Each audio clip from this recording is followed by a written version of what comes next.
ಧ್ವನಿ over script. Tanaji ಮಾಳುಸರೆ ಮತ್ತು ಸಿಂಹಗಡದ ಯುದ್ಧ, ಕೊಂಡಾಣ. ಪರಿಚಯ.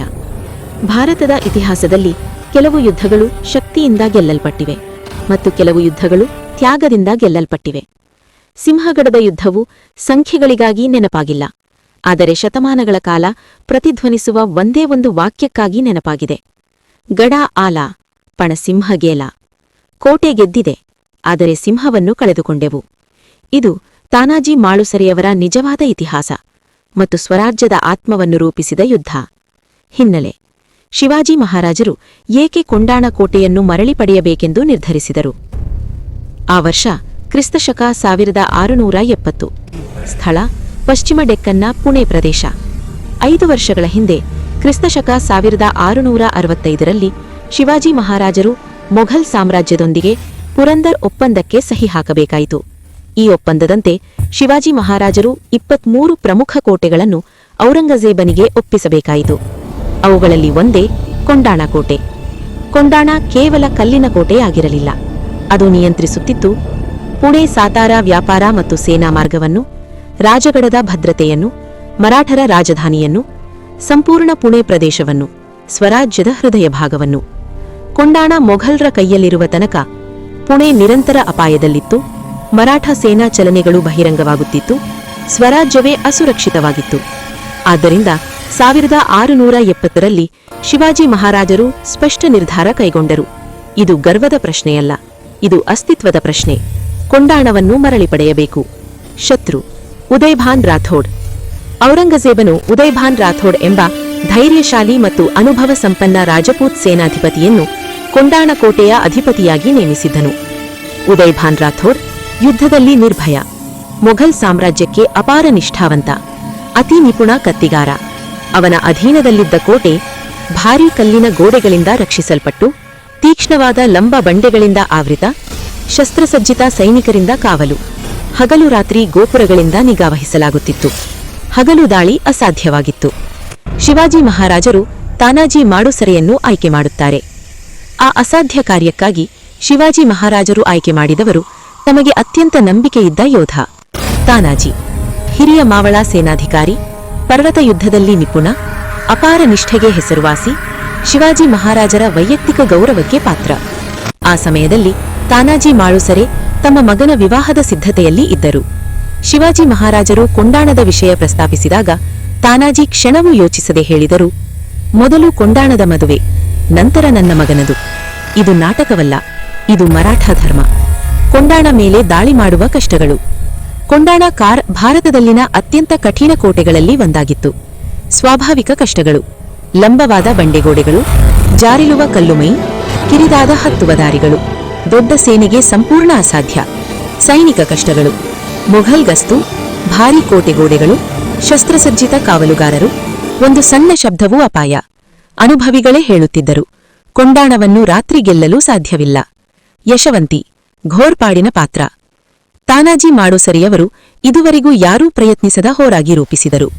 ಅವರು ಬಳಸಿದ್ದು ಉಡುಂಬೆ, ಸ್ಥಳೀಯವಾಗಿ ಕರೆಯುವಂತೆ ಘೋರ್ಪಾಡು.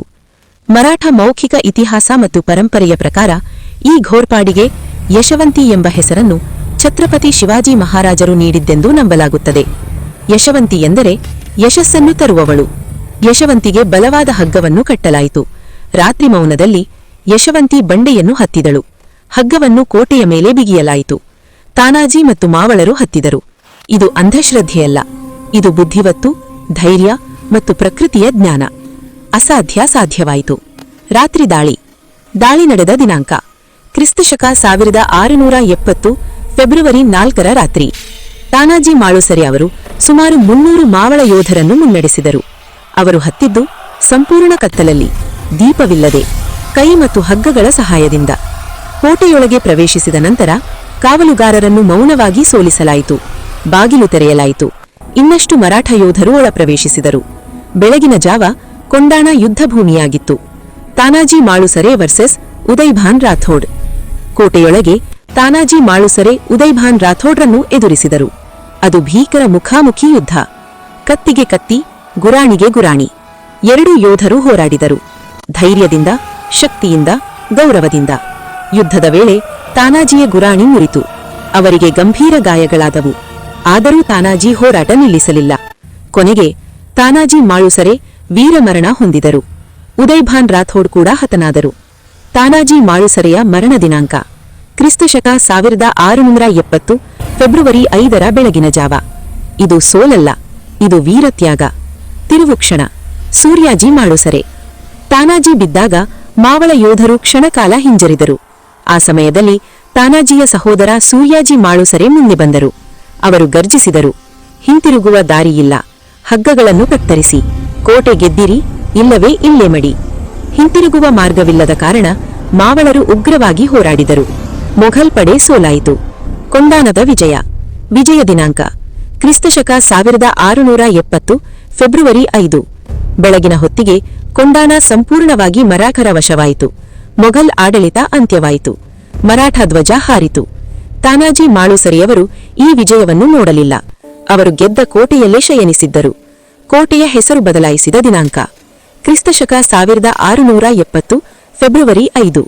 ಈ ಸುದ್ದಿ ಶಿವಾಜಿ ಮಹಾರಾಜರಿಗೆ ತಲುಪಿದಾಗ ಅಲ್ಲಿ ಯಾವುದೇ ಸಂಭ್ರಮ ಇರಲಿಲ್ಲ. ದಂಗೆ ಇಲ್ಲ, ವಿಜಯೋತ್ಸವ ಇಲ್ಲ. ದುಃಖ ಮತ್ತು ಗೌರವದಿಂದ ಶಿವಾಜಿ ಮಹಾರಾಜರು ಘೋಷಿಸಿದರು, ಕೊಂಡಾಣ ಇನ್ನು ಮುಂದೆ ಸಿಂಹಗಡ, ಅಂದರೆ ಸಿಂಹನ ಕೋಟೆ. ಶಿವಾಜಿ ಮಹಾರಾಜರ ಮಾತುಗಳು. ಕಣ್ಣೀರೊಂದಿಗೆ ಛತ್ರಪತಿ ಶಿವಾಜಿ ಮಹಾರಾಜರು ಹೇಳಿದರು, ಗಡ ಆಲ ಪಣಸಿಂಹಗೇಲ. ಈ ಮಾತುಗಳು ಒಂದು ಸತ್ಯ ಹೇಳುತ್ತವೆ. ಶಿವಾಜಿ ಮಹಾರಾಜರಿಗೆ ಕೋಟೆಗಳಿಂದ ಜನರೇ ಮುಖ್ಯ. ತಾನಾಜಿ ಮಾಳುಸರೆಯ ಪರಂಪರೆ. ಇಂದು ಸಿಂಹಗಡ ಕೇವಲ ಕೋಟೆಯಲ್ಲ, ಅದು ತ್ಯಾಗದ ಸ್ಮಾರಕ.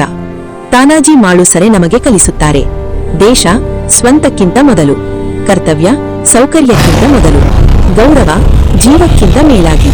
ಅವರು ಕೋಟೆಗೆ ಸತ್ತಿಲ್ಲ, ಅವರು ಸ್ವರಾಜ್ಯಕ್ಕಾಗಿ ಅಮರರಾದರು.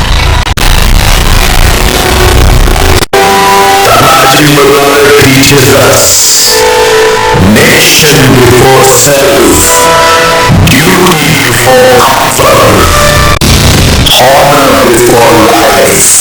He did not die for the fort, he lived forever for Swarajya.